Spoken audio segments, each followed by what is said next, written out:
We also call on all South Africans who may possess relevant information to come forward, cooperate with the Commission, and support efforts to cleanse our institutions of criminal capture and misconduct. The ANC further urges all members of law enforcement and intelligence services to act with the highest levels of professionalism, patriotism, and respect for the Constitution. Now more than ever, the nation needs a law enforcement sector that is apolitical, accountable, and rooted in ethical leadership.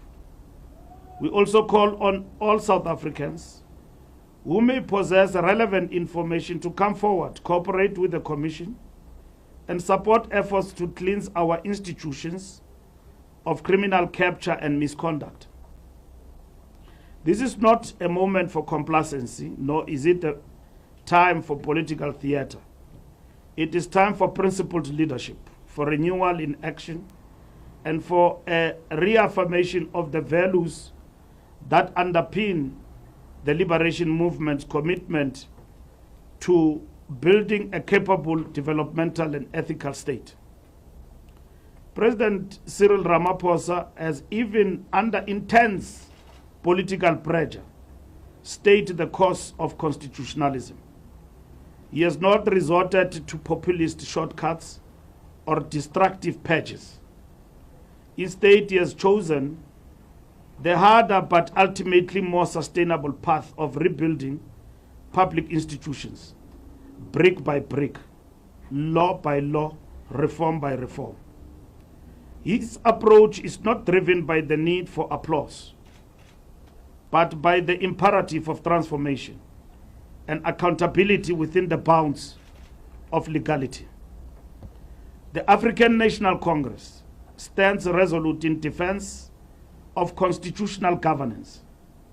We reaffirm our support for the Commission of Inquiry, for the President's leadership, and for all lawful and transparent processes aimed at restoring the integrity of the state.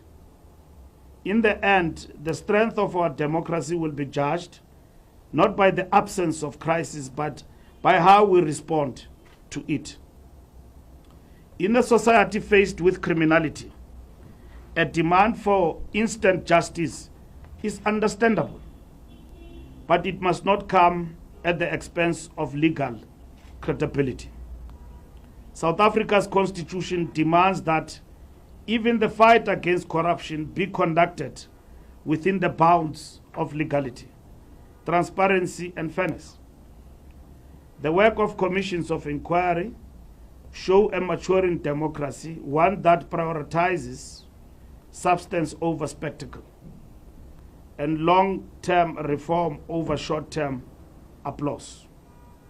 We wish to bring the following to your attention: that the National Executive Committee of the ANC, the National Working Committee, yesterday resolved that it should be postponed to a later stage. That is the African National Congress Secretary General Fikile Mbalula calling on all South Africans that have valid and critical information against or which is going to stop or prevent this corruption that is affecting our judiciary, our police system. He's saying people shouldn't be afraid and come forward with the information. Please leave your comment.